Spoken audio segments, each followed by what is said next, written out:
అనగనగా ఒక అందమైన పల్లెటూరు ఉంటుంది. ఆ పల్లెటూరులో అందరూ కూడా వ్యవసాయం చేస్తూ ఉంటారు.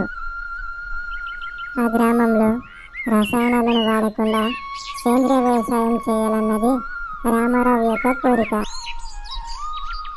రామారావు ప్రతి సంవత్సరం కూడా కొత్త పద్ధతులను ఉపయోగించి అధిక లాభాలు తీస్తూ ఉంటాడు.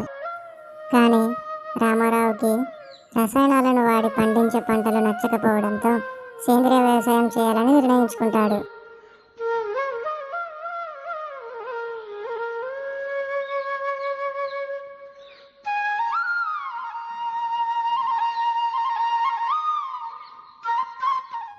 జానకి, మన గ్రామంలో అందరూ కూడా రసాయనాలను వాడి అధిక లాభాలు తీస్తున్నారు. కానీ నాకెందుకు ఆ పద్ధతి నచ్చడం లేదు. ఎందుకంటే ఆ పంటలు పండించడం వల్ల అందరికీ అనారోగ్యాలు వస్తాయి. క్రమక్రమంగా భూసారం కూడా దెబ్బతింటుంది. అందుకని నేను సేంద్రియ వ్యవసాయం చేయాలని అనుకుంటున్నాను. అది కూడా మన గ్రామస్తులందరితో పాటు ఆ వ్యవసాయం చేపిస్తాను. సేంద్రియ వ్యవసాయమా? అది వినడానికి బాగానే ఉంది, కానీ దానివల్ల తక్కువ దిగుబడి వస్తుందని విన్నాను. అలాగే మనకు తక్కువ లాభం వస్తుంది. దానివల్ల ప్రయోజనం ఏమీ ఉండదు. అలాగే మన గ్రామస్తులు కూడా ఎవరు ఆ సేంద్రియ వ్యవసాయాన్ని చేయను కూడా చేయరు.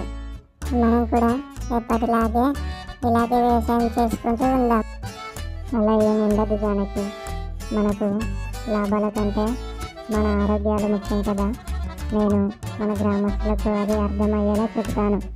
దానివల్ల అందరికీ కూడా ప్రయోజనం ఉంటుంది.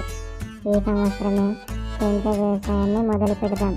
దానివల్ల మనందరికీ కూడా మేలు జరుగుతుంది. నేను ఇప్పుడే వెళ్ళి మన గ్రామస్తులకు ఈ సేంద్రియ వ్యవసాయం గురించి వివరిస్తాను.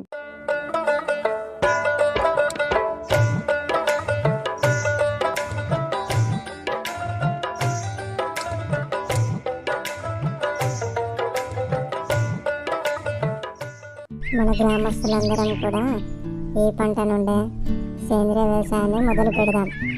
మనం గత కొన్ని సంవత్సరాలుగా రసాయనాలను వాడి వ్యవసాయాన్ని చేస్తున్నాం. దానివల్ల మనందరికీ కూడా అనారోగ్య సమస్యలు వస్తున్నాయి. అంతేకాకుండా భూసారం కూడా దెబ్బతింటుంది. దానివల్ల భవిష్యత్తులో చాలా అనారోగ్య సమస్యలు వస్తాయి. కాబట్టి మనందరం ఇప్పటి నుండే సేంద్రియ వ్యవసాయం చేద్దాం.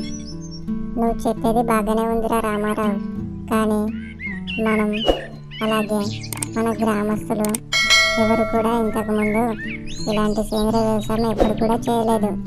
మనకు కూడా ఆ సేంద్రియ వ్యవసాయం పైన అవగాహన లేదు. మనం ఎలాగని అది చేస్తాం. అలాగే మనకు ఈ రసాయనాలను వాడిన వ్యవసాయంలో లాభాలు మంచిగానే వస్తున్నాయి కదా, చాలా లాభాలు వస్తున్నాయి. కానీ మనం భవిష్యత్తులో చాలా రకాలైనటువంటి సమస్యలు ఎదుర్కోవాల్సి వస్తుంది.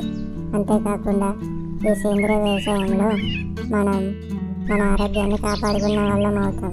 అలాగే 10 మందిని కూడా కాపాడిన వాళ్ళం అవుతాం. దీనివల్ల మన గ్రామం చాలా పచ్చగా ఉంటుంది. మనం ఇప్పటి నుండి సేంద్రియ వ్యవసాయం తప్ప ఏది చేయొద్దు.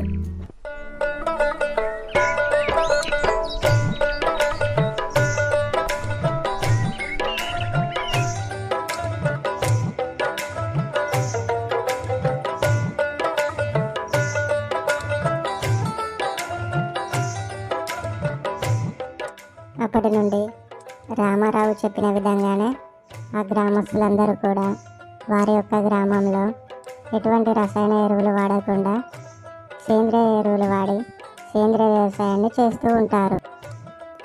దానివల్ల కూడా ఆ గ్రామస్తులకు మంచి దిగుబడి వస్తుంది.